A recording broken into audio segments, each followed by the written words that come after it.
I'm going to be showing you how I finally got lean as a guy who used to be skinny fat his whole life and finally built an aesthetic physique that I can be proud of. So if you're cutting for the first time in your life and you've never gotten to a low body fat percentage that you really feel defined and you have that muscle definition that you actually want, then this video is really going to help you out. I'm going to be deep diving into everything you need to know to actually stick to a diet that allows you to get to this low body fat percentage without struggling all the time and having cravings and binge eating. The first thing I want you to do is to start looking at your calorie deficit in terms of weeks and not days. So the reason you should do this is that if you're looking at your deficit day by day, there's going to be some days where you end up cheating or you end up going out with your friends and you have no meal plan, so you're eating out with them and you're eating too many calories. And I really don't want you to have a negative relationship with food. So if you look at your deficit in terms of the week instead of the day, some days if you go over your diet, the other day you can go a bit under and you kind of compensate for it. So the way I do this is I eat a little bit less throughout the week than I actually need to, just so that on the weekends when I do have invitations to go out or if I'm drinking that weekend, I can really balance out my deficit to where I'm eating a little bit more on the weekend and I'm eating a little bit less during the week, so I'm still in deficit in total. The reason you need to be aware of this is that some people can stay in a deficit throughout the week, but on the weekends they just end up binge eating, going out with their friends, drinking a ton of alcohol, eating a ton of food, and just ruining all the progress they made throughout the week. Obviously, it's good to be aware of this, but if you can actually plan for this to happen in your diet, you can lower your calories throughout the week so that you can compensate for the weekend and kind of letting loose a little bit and not being as serious on your diet. And this really helps you have balance in your life if you care about having a social life, going out with friends and having fun. Because I do think this is essential. You're basically working out to look good, feel good in your own body, so you want to enjoy that and go have fun with your friends. But if you're constantly limiting your progress and ruining your deficit that you've created throughout the week, this is not going to be something that you can sustain, and you kind of need to adjust to where you can actually allow this to happen. Now, the next thing I want to talk about is that you should only have the food, if possible, that you're going to eat in your meal plan in your house. And if you have anything else like snacks lying around or stuff that you just see and you kind of want to eat and it's not going to allow you to go towards your goal, you need to get rid of this if possible. And I know that a lot of people, I still live with my parents. If you still live with your parents, it's really difficult to have food lying around and just walking by and seeing this really like cookies or whatever it is that your mom baked and you just want to grab it and eat it. If you can just make sure that all this stuff is out of sight and that you're not tempted to eat them, it's going to really allow you to stick to your diet way easier.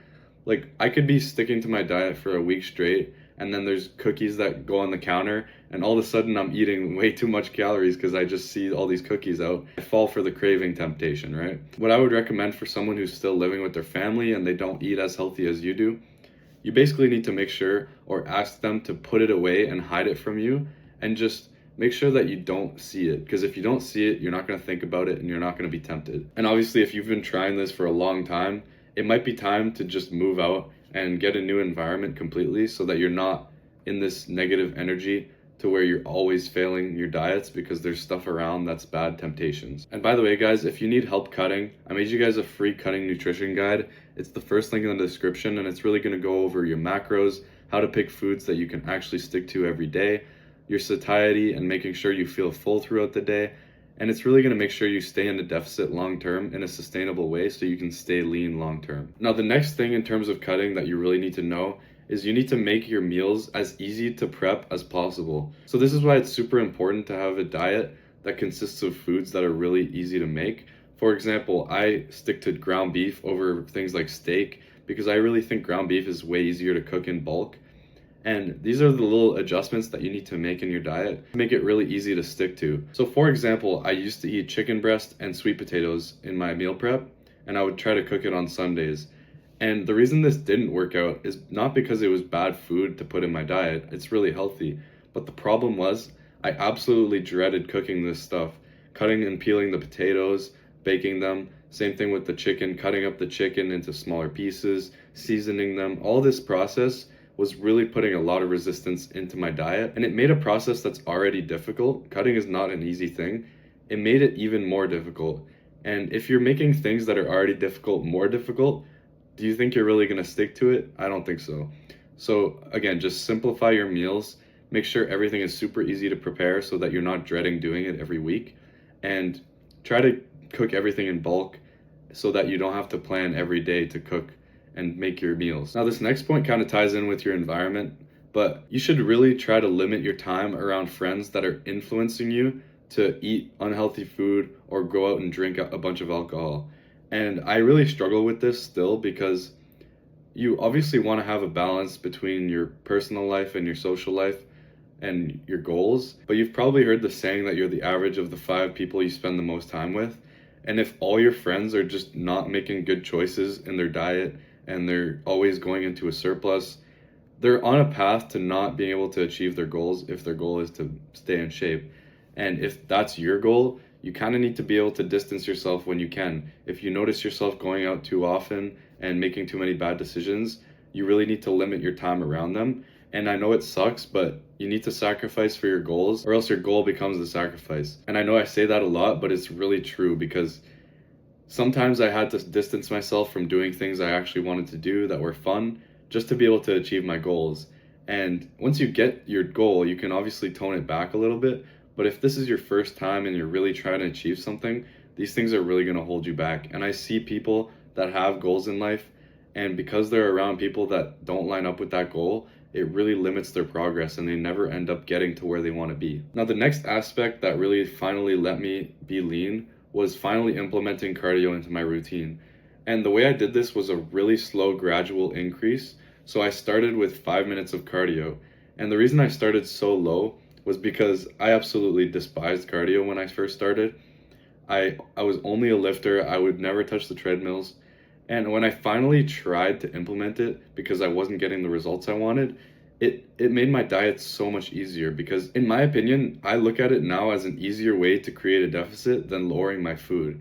Because once you get down to those lower calories, you realize how painful it is to always have cravings and always be hungry. So if you could do anything else to avoid that pain, for example, doing a bit of cardio instead of lowering your calories, it makes your process so much easier. And I can't stress this enough.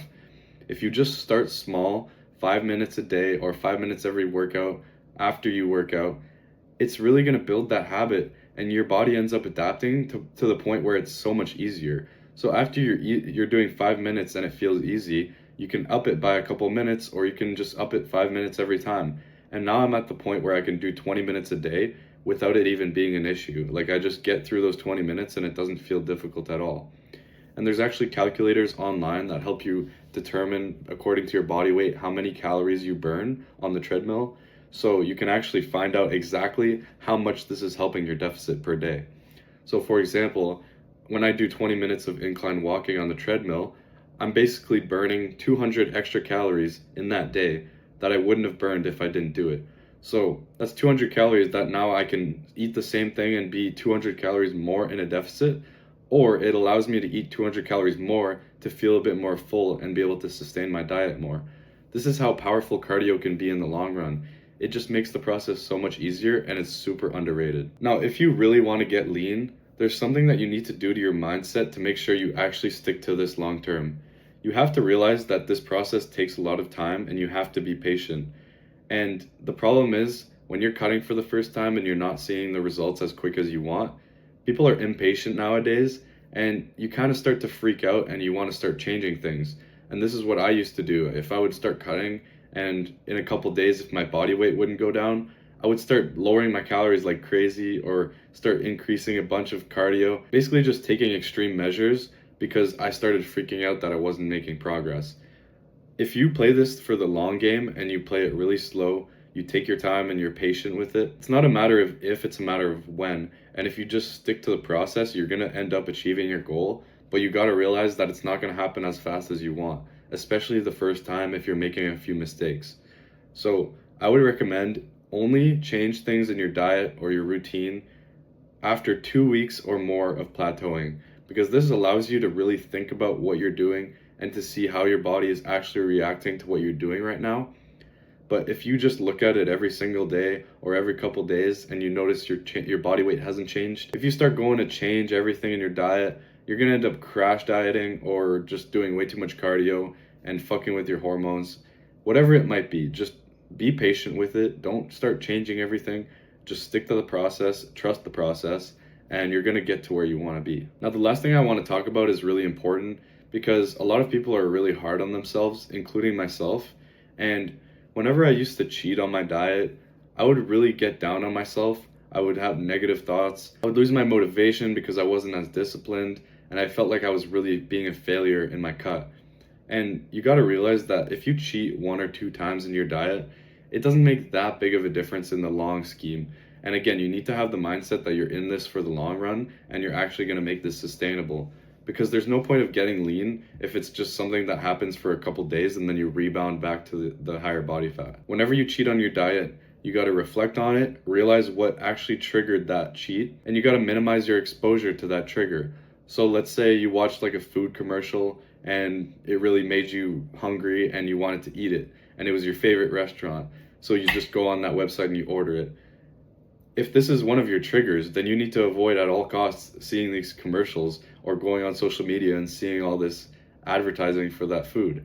If you could just limit your exposure to these triggers, you're obviously going to be less triggered in the end and you're not going to make these bad decisions. So every time you cheat, it's usually because you got triggered in some way to make that bad decision, whether it be your friend's peer pressure or you saw an advertisement or just your environment. There's food around you that you always see that you want to eat. All these things, you need to minimize them as much as possible, and it's really going to make your diet a lot easier, and you're finally going to get lean like you want to. So these are the things I implemented to finally get lean after trying for a long time and failing over and over again.